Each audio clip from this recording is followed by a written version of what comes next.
विद्यार्थी संघटनेचा मोर्चा आणि ही विद्यार्थ्यांची तळमळ आणि म्हणून खऱ्या अर्थाने आपण सर्व विद्यार्थी आज या ठिकाणी मोठ्या जोमाने आणि या ठिकाणी आम्हाला लाजिरवाणी वाटतंय. आम्हाला पण लाजिरवाणी वाटतं मित्रांनो. तुम्ही काही या ठिकाणी खंत व्यक्त केल्या, परंतु आमची उडी तालुक्यापुरती जिल्ह्यापुरती राज्य सरकारला खरं तर मी पण या ठिकाणी पहिला प्रथम राज्य सरकारचा जाहीर निश्चित करतो आणि माझ्या भाषणाला सुरुवात करतो. या ठिकाणी कोण कुठल्या पक्षाचा आहे, कोण कुठल्या याच्याही पक्ष आहे. या ठिकाणी पोपटजी राऊतांनी सांगितलं 24 आमदार आदिवासी आहेत. म्हणून माझा या आदिवासी आमदार मित्रांना सवाल आहे का मित्रांनो, ते आपले कोणीतरी आपली मुलं मुली रस्त्यावरती उतरतात त्या टायमाला आपण हे करताना हे जागा झाला पाहिजे अशा प्रकारच्या या ठिकाणी विद्यार्थ्यांच्या घोषणा. मी या ठिकाणी कार्यक्रम येत असताना मला कोणतरी म्हटलं बा मोर्चा पोरांचा तिकडे काय जावं. अरे लेखाना पोरांचा मोर्चा पण पोरा करतील ते पुढारी करीत नाही हे सिद्ध झालेलं आहे आणि म्हणून मला या पोरांना धन्यवाद द्यायचे. एसएफआय मध्ये काम करतात. मी डहाणूला गेलो होतो. मी एसएफआयचा डहाणूचा मोर्चा पाहिला. पण मोर्चा कसा काढावा, संघर्ष कसा करावा हे एसएफआयच्या पोरांकडून शिकलं पाहिजे. शाळा शिकून अभ्यास करून अत्यंत संघर्ष करणारा ही मुलं आहेत आणि म्हणून मला कधी पक्ष नसतो. मला सध्याचा आता पक्षच नाही त्यामुळे मला भीतीच नाही. सध्या नो कॉमेंट. मी बिना पक्षाचा कार्यकर्ता आणि म्हणून मला ज्या वेळेला ज्या कुठल्याही पक्षात असो मला कुठल्या पक्षाची टीका करायची नाही. मला मुलांच्या प्रश्नावर बोलायचंय. परंतु मगाशी सांगितलं काही लोकांना भीती वाटते पक्ष असल्यामुळं. मला कधी भीती वाटत नाही. मला जर भीती वाटली असती तर मी डहाणूला आलो नसतो. मला काही कार्यकर्ते म्हटलं देवराम लांडे काय एसएफआय मध्ये गेले का. अरे म्हणलं लोकांनो त्याच्यामुळे तुम्ही घरी मच्छी वळीता.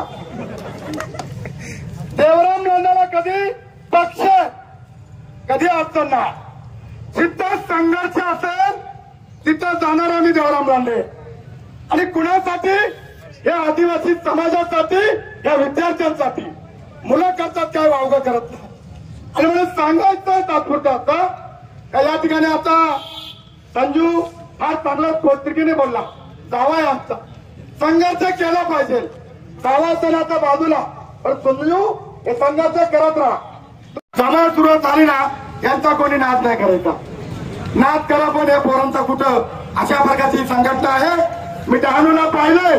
मला एक तासभर मला माझी गाडी पुढे समजत नव्हती. मी एक तासभर इकडनं तिकडनं अरे मला डायव्हर मला गाडी पुढे म्हणलं काही सुधरत नाही. एवढी मोठी 3-4 किलोमीटरची लाईन होती. आणि अशा प्रकारचं त्या संघटनेमध्ये एसएफआयच्याही काम करणाऱ्या विद्यार्थिनी हे विद्यार्थी सुशिक्षित आहेत, संघर्ष करतात आणि म्हणून खऱ्या अर्थाने या ठिकाणी एक चांगलं काम करताय. माझा तुम्हाला पाठिंबा आहे.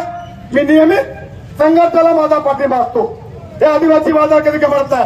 राजकारण कधी बोलणार ना आणि बोलणार नाही जिथे बोलता बोलेल. परंतु तुमच्यासाठी मात्र हे वादळ निश्चितपणे प्रयत्न केल्याशिवाय राहणार नाही.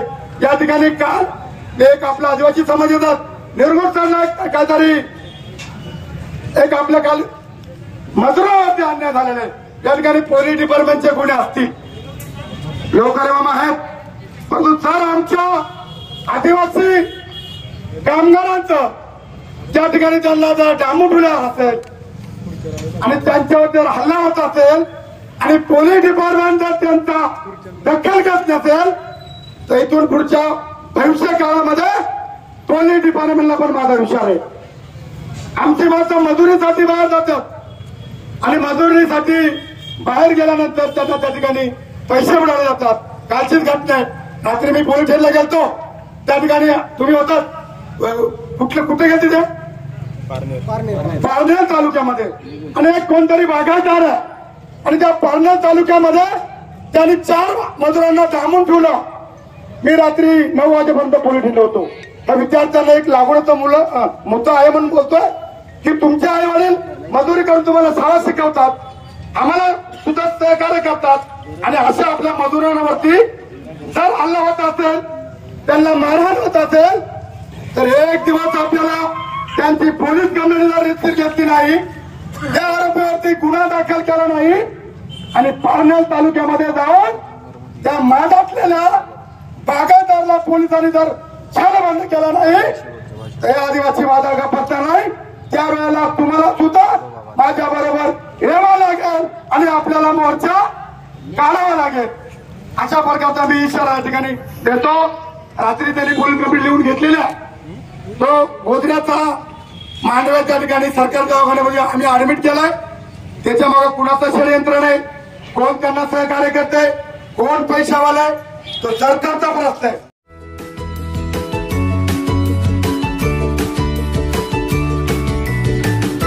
बातम्या शेतीच्या, बातम्या मातीच्या, बातम्या अन्यायाच्या, गुन्हेगारीच्या,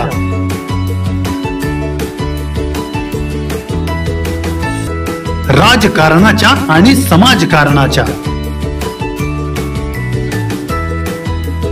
शोषणाविरुद्ध बुलंद आवाज, जनसामान्यांच्या हुंकाराची गाज, सत्कार्याला प्रोत्साहन,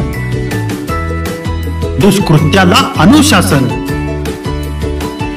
निर्भीड, निस्पृह, सडेतोड, बेधडक आणि रोखटोक म्हणजेच विघ्नहर टाइम्स. शोध बातमीचा, ध्यास सत्याचा. आपलं चॅनल, आपली बातमी. सबस्क्राईब तर कराच, पण बेल आयकॉनवर क्लिक करायलाही विसरू नका.